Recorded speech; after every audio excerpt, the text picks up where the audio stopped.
Wheaties presents Joel McRae in Tales of the Texas Rangers. On stage tonight, transcribed from Hollywood, another in the Wheaties big parade of exciting half-hour presentations.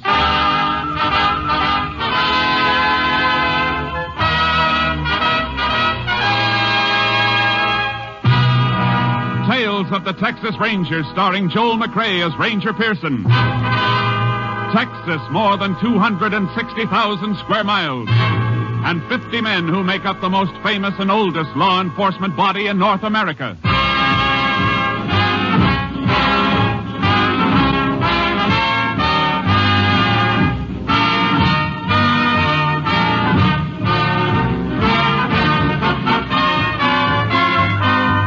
Now, from the files of the Texas Rangers come these stories based on fact. Only names, dates, and places are fictitious for obvious reasons. The events themselves are a matter of record.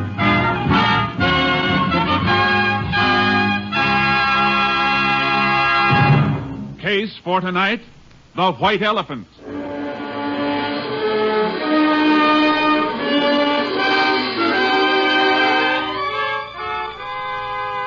It is January 16th, 1950. The time, 6:28 p.m. A freight train just outside of a West Texas town gains speed and rolls through the gathering dusk. Inside a gondola car, a hobo crouches in a corner as the brakeman comes toward him. All right, Bo, this is where you get off. Now, listen, pal, just let me get to the next town. I said this is where you get off. But we're moving. Yeah, you get on where we was moving, you can get off. Now, come on, or I'll dust the top of your head. Now, listen, don't do it, I tell you. Get on your feet like this. No, let go. You want to get tough, huh? I told you to leave me alone, pal. Slug me, will you? Oh, you ain't getting me. I'm coming.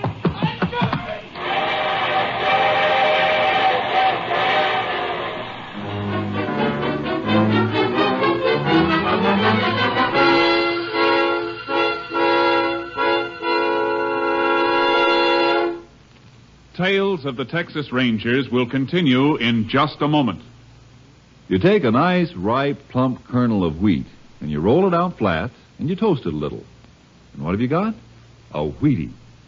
Do that over and over and over again. Do that enough times, and pretty soon you have a whole bowl full of Wheaties, and you can sit down to breakfast. Now, of course, you and I know not many people go to all that work to get their breakfast Wheaties.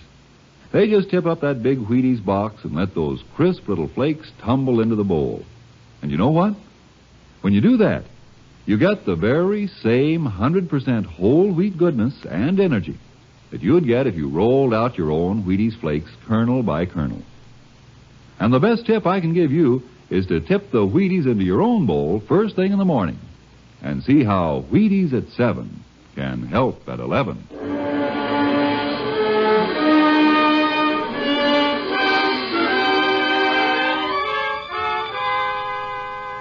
At 2:55 a.m. of the morning following the freight train incident, a rancher named Banker noticed a small coupe parked on the shoulder of the road. It bore Oklahoma license plates. Banker turned his spotlight on the car, saw a man slumped down on the driver's seat. A half hour later, Sheriff Caldwell, notified by Banker, began investigation of the murder and called in the Texas Rangers. Ranger Jace Pearson was assigned to the case. And a few hours later, Pearson, Banker, and Sheriff Caldwell stood at the scene. Pearson listened to Banker. It was just about 3 this morning when I saw it, Ranger. How come you were driving along this road that late? I've been to a rancher's meeting in Almira's. I was going to spend the night there and change my mind. Uh-huh. Did you take this road when you left for Almira's? Yes, sir. What time? Yesterday morning, about 7:30. And then this car came here sometime between 7:30 yesterday morning and 3 this morning. I guess so. You never saw the dead man before, huh? Was the first time I laid eyes on him. All right, Mr. Banker. You can go. You need me, I'll be home. No identification on the body at all, huh, Sheriff? Nothing in the pockets. Picked clean as a whistle. Anybody else been around the car? Nope. Deputy kept his eyes on it. Car's facing west. Going west when it was stopped. Tire tracks on the shoulder tell that. Mm-hmm. Blood on the seat. Yep. .38 bullet done it. 38. Might be a police special. Banker got one? Banker, but... Just asking, for now. You see, You see something? Look here, Sheriff. Huh? Set of tracks leading up to the car. Ordinary shoes, not boots. Heel marks are too broad for boots. Yeah, looks like it. Look at this one. Sole print with a hole in it. Now look. The prints lead from that way, north, up to the car. A little scuffle, then the prints turn back north. Mm-hmm. In other words, Sheriff, somebody walked up to the car, stood there, then turned and went back north. Oh, and here's something else. Grease. Looks like grease. Smeared on the car door. Same side footprints are on. Grease might be from the car. Oh, looks too stiff and heavy for that. Yeah. What about it coming from a freight train, Jace? Why? Well, there's tracks about a mile north of here. Freight's use the side and the pull-on when passengers got to pass. Maybe it all ties in, Sheriff. A shoe with a hole in it, grease, freight siding. Yeah, might be worth going after. Where do we start? Here at the car first. I'm going to check it over inch by inch. Meantime, you get hold of a freight schedule. I'll meet you at your office.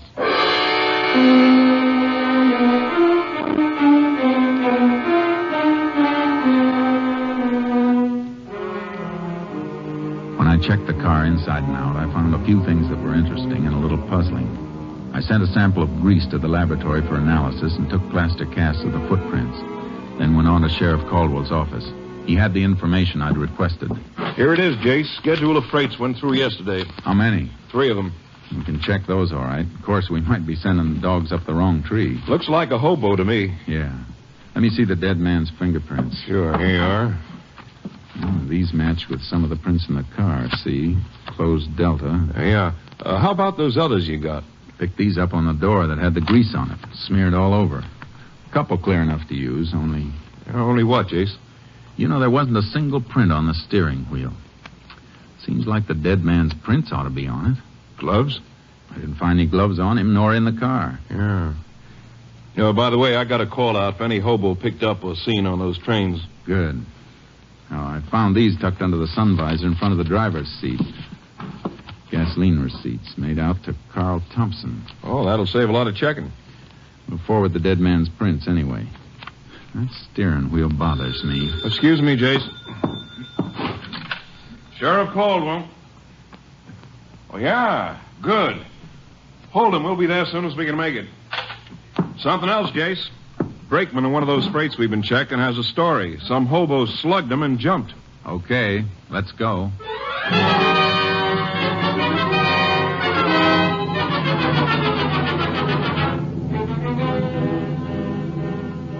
The brakeman took us to the approximate spot the hobo jumped off the freight.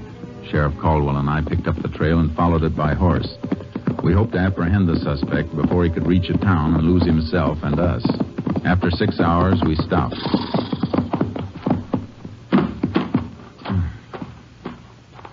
What's the matter, Jace? Tracks are different. Come here and take a look. Different? Yeah, look. The right print's a little deeper, favoring his left a little. Hurt himself, huh? Must have twisted his leg when he took the jump off the freight. Kept getting worse. Sat down here, smoked a cigarette. Here's the butt. He ain't going to make such a good time with a bum leg. We've been traveling at a steady trot. Uh-huh. Okay. Let's get going.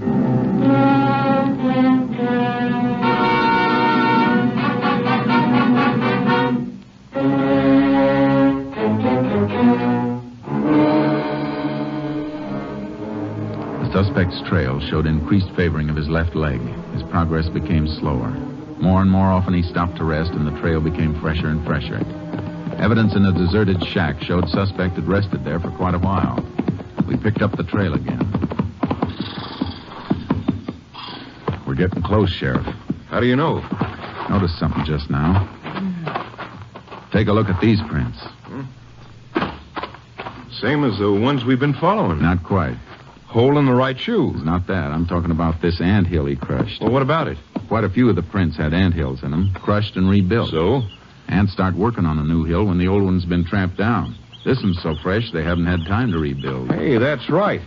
He can't be far off. Guess we better leave the horses tied up here, Sheriff, and start moving on foot.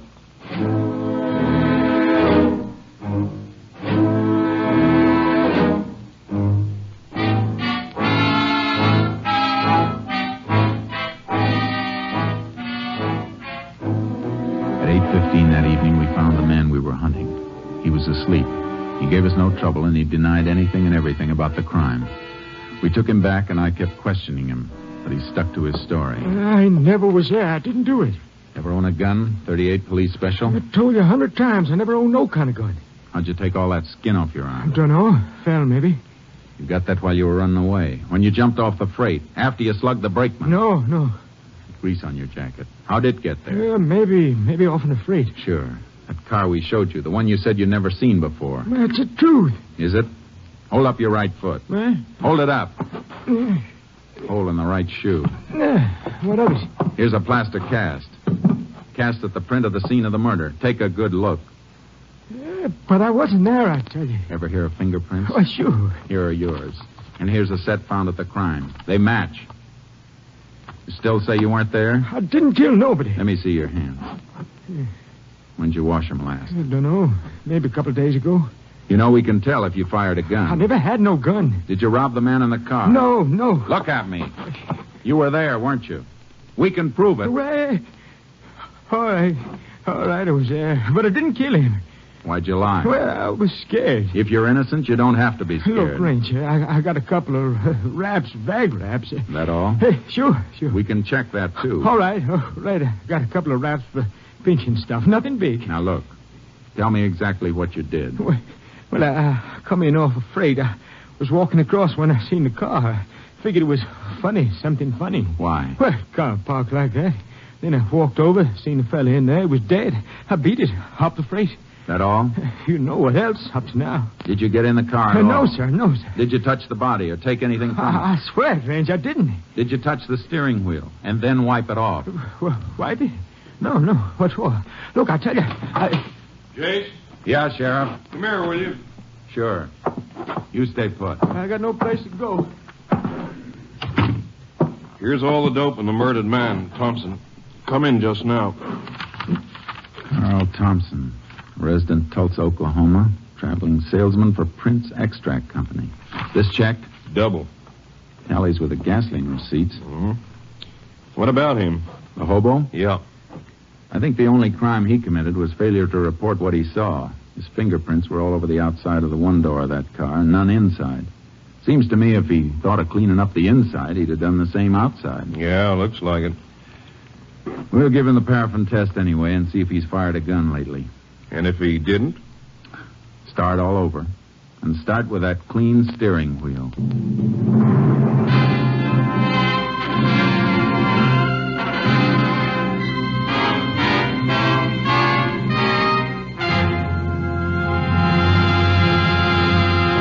In just a moment, we continue with Tales of the Texas Rangers, starring Joel McRae as Ranger Jace Pearson. I guess nobody gets much of a taste treat out of taking their calcium and iron and phosphorus or their vitamins straight. But you simply have to have all those things to keep feeling good. And you should have them first thing in the morning, too. Because morning's the time you do most of your big day's work. That's when you really need the energy. You see, morning is the time when you really should... Wait a minute, Frank. Why don't you just tell them this? See how Wheaties at 7 can help at 11. Why, you took the words right out of my mouth, of course. Wheaties at 7. Because Wheaties have all those vitamins and minerals. That's how Wheaties give you the zip it takes to feel eager and ready for anything all morning long. Whether you drive a truck or plow a field or if you're just plain busy with a multitude of household duties. And Wheaties do you another big favor.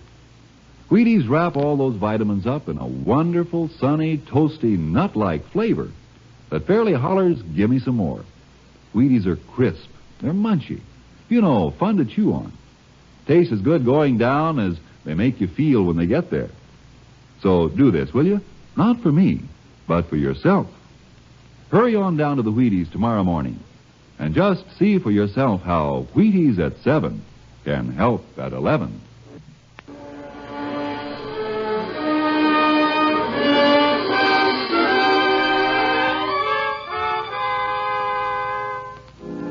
The result of the paraffin test was negative, but we held the hobo pending further investigation. I reported back to my captain, Stinson, at company headquarters. I told him I was pretty sure that the hobo's story checked out. Yeah, it looks like it. But somebody killed Thompson. Killed him and then drove him in his own car to where that rancher spotted it. There wasn't anything on Thompson, huh? No money, no papers, only these.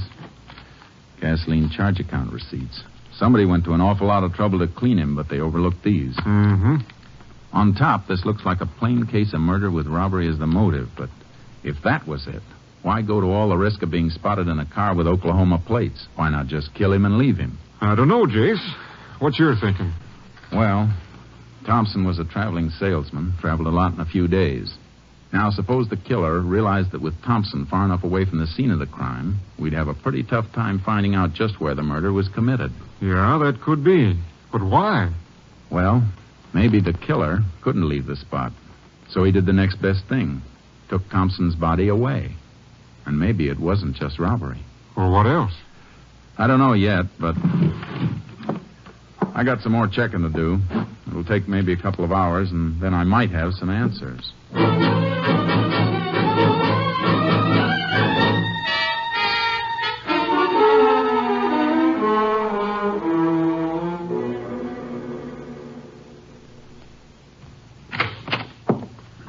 Well, a couple hours on the nose, Jace. You get anything new? Some more dope on Thompson, Captain. He never carried much money, never was known to have picked up a hitchhiker, and I got a pretty good idea of where he was killed. These gasoline receipts tell a fair story. Yeah? How? Well, this one, for example, dated the 15th day before he was killed, made out in Bannon. He got 16 gallons of gas there.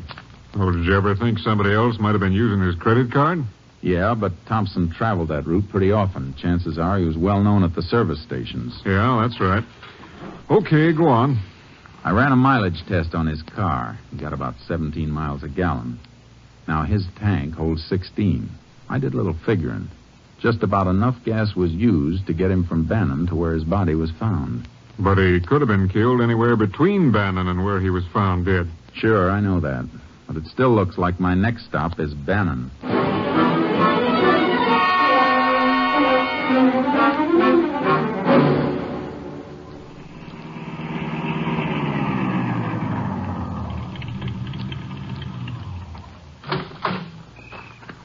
Howdy, Ranger. Howdy. How many? Whatever she'll take. Sure thing.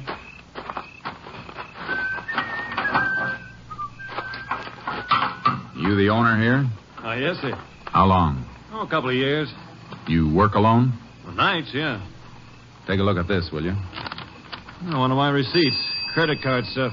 You know this Carl Thompson? Yeah, see him every, 4 or 5 months. When did you see Thompson last? The evening he bought that gas. Why, anything wrong, Ranger? Was Thompson alone that evening? Yeah. I never remember him ever having anybody along. What else do you remember about that evening? Oh, one of the worst sleet storms we ever had. Hit like It'd be tough for him to drive then, huh? Oh, sure. Hey, he was asking about some place to stay. You never stayed in Bannon before? I don't know. Leastways, he didn't know much about the places. I told him to try the hotel. He said it was full up. He said the motels were jam-packed. Lousy weather. You know where he went? Well, said he was going to try and find a place along the highway. Why, anything wrong? Plenty. Here's for the gas. I might come back and ask you some more questions. Thanks.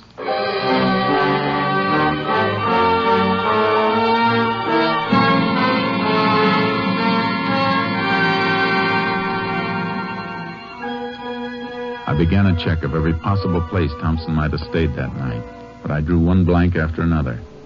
Then I got a lead at a motel on the outskirts of Bannon. Sure, Ranger. I remember that night. Sleet was an inch thick. We was full up here, but I sent him to a place down the highway, the Star Motel. Been closed and up for sale for quite a spell, but I heard it was opened up again.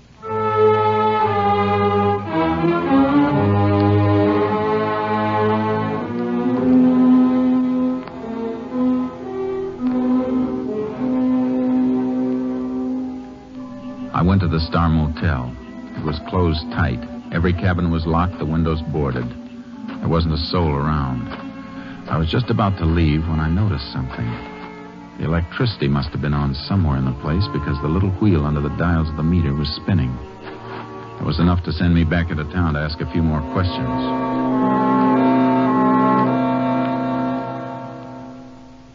Now, let me see, Ranger. Star Motels. Yes, sir. Here's what we want right here. Uh-huh. I've these all the electricity bills? Yes, sir. Let me see. Up to 3 months ago, the bills were just for meter installation, minimum service charge. That's right, Ranger. But for the last 3 months, $475, $389, $560. Kind of funny, isn't it? The place is closed, but for the last 3 months, the bills have averaged over $4 a month. Didn't that seem peculiar to you? Well, Ranger, we just... Sure, I know. Now, can you give me the name of the person to whom these bills were sent? Get it for you right away.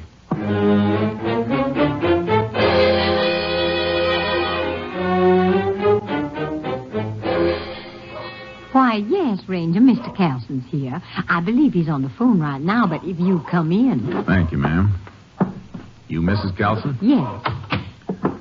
I hope I'm not bothering you any, Miss Carlson. Not at all, Ranger. My husband's here. Oh, yeah? Yeah, I see. Well, I think that can be arranged. Yeah, sure. Tell you what, I'll come out a little later. I'll bring the client with me. Sure. Thanks for calling. Goodbye. And this is Ranger Pearson. Oh, hello. Sorry to barge in like this, Mr. Carlson, but I got a few questions. Questions? Sure, what about? You own the Star Motel, don't you? Yes, I do. Star Motel. Oh, that white elephant. White elephant? Yeah, I've been trying to get rid of it for 2 years. Why? Well, like Bessie said, it ain't been worth a hoot since the new highway went in 2 years ago. Only half the traffic that used to pass it. It hasn't been used for 2 years? Well, I guess I didn't mean exactly that. What did you mean?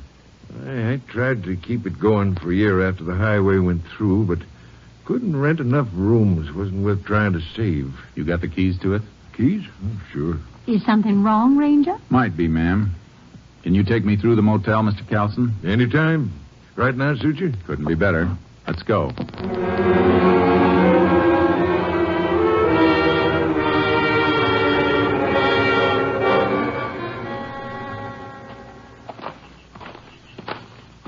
I ain't been out here for close on 3 or 4 weeks. Did you go through the cabins then? Oh, just take a look. See, kids sometimes fool around. That's why I boarded up the windows.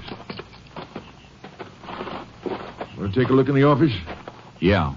Go ahead, Mr. Carlson. Sure.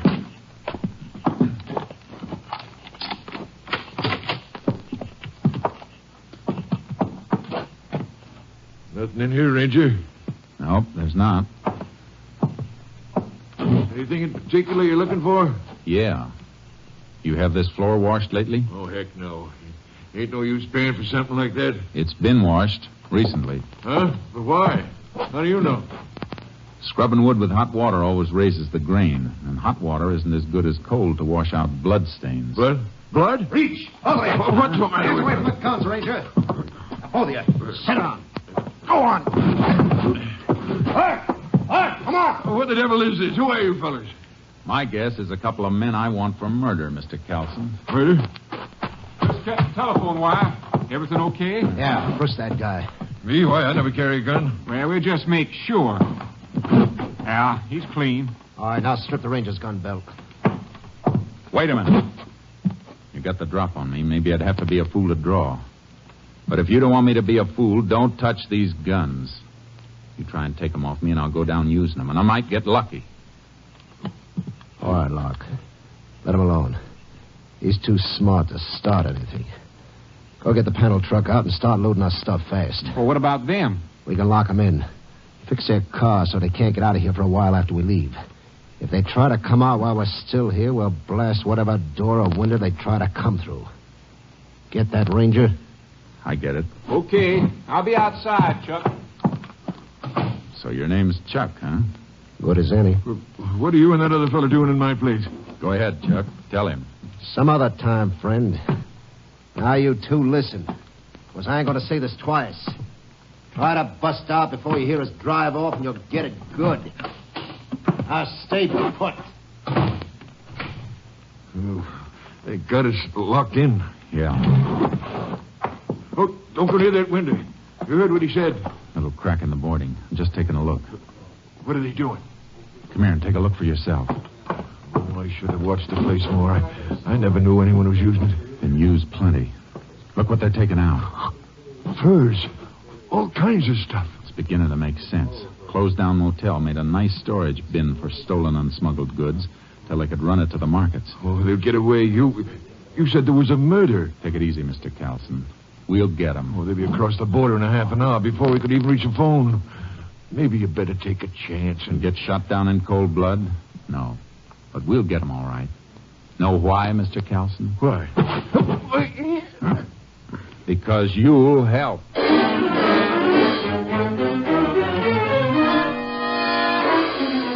I pinned Carlson with a quick headlock and then got one arm up behind him and applied pressure so I could keep him still while I had a free hand. I reached into his jacket and found what I was looking for under his shoulder. Then I pushed him. Are you crazy? You almost broke my arm. Shut up, Carlson. Don't you think I saw this gun bulging under your coat? And they deliberately missed it when they frisked you? You played it real smart, almost. I don't know what you're talking about. This gun and the electric bills. You paid them. Paid bills that were being run up in a place that was supposed to be shut down. Seemed kind of funny you never complained to the power company. So what? So you got a phone call from your friends out there. They tipped you because they saw me nosing around here earlier, right? No. Okay, take a look out there. They're almost finished. In a couple of minutes, they'll be gone. In half an hour, they'll be over the border. How about you? You want to stick back here and face a murder charge? There's nothing you can prove. There's plenty we can prove, Carlson. And you're holding the bag. You'll have a tough time explaining those electric bills and them missing your gun. I didn't kill that man. Did this Chuck do it? Yeah, that salesman come in. He saw what was going on. Chuck killed him, then drove him away. All right. Now listen real careful to me. I'm going to fire this gun of yours. Then you hammer on the door and holler for him. Get it? What do you want to Just do then? listen. When they come up, tell them you had to kill me. Tell them to open the door. Then, Mr. Carlson, step back and out of the way fast.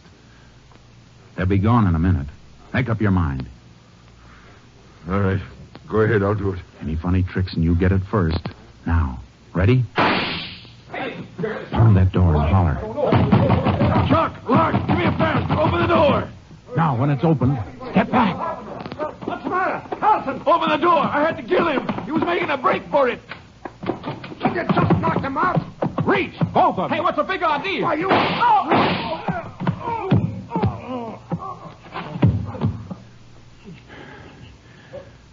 We'll come back for him later, Carlson. Meantime, let's you and me get back to town. I got you a deal for this White Elephant Motel. You can trade it for a jail cell.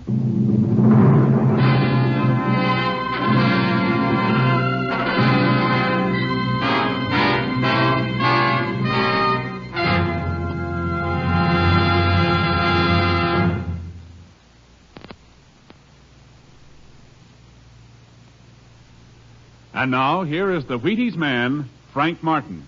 All right, sound effects man, ring the alarm clock.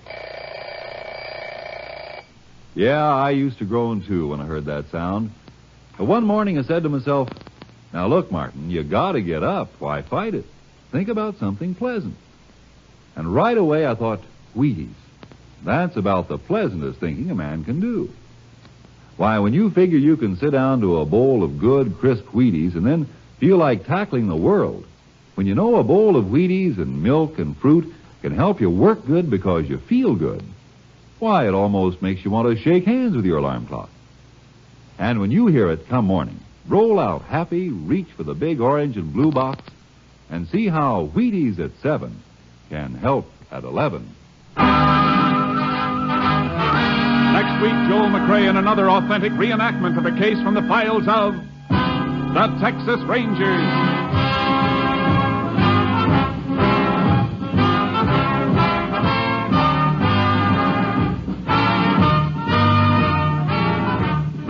Joel McRae will soon be seen starring in the Universal International Technicolor production Saddle Tramp. Tonight's cast included Tony Barrett, Paul McVeigh, Lou Krugman, Jeff Corey, Robert Bruce, Byron Kane, and Jeanette Nolan. This story was transcribed and adapted by Russell Hughes. The program was produced and directed by Stacy Keach. And this is Hal Gibney speaking.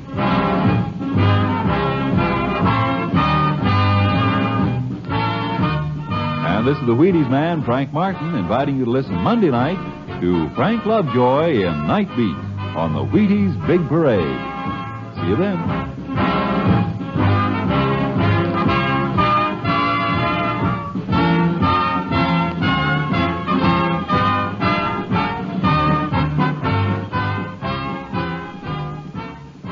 Listen tomorrow for the Summer Symphony. Now it's Basin Street time on NBC.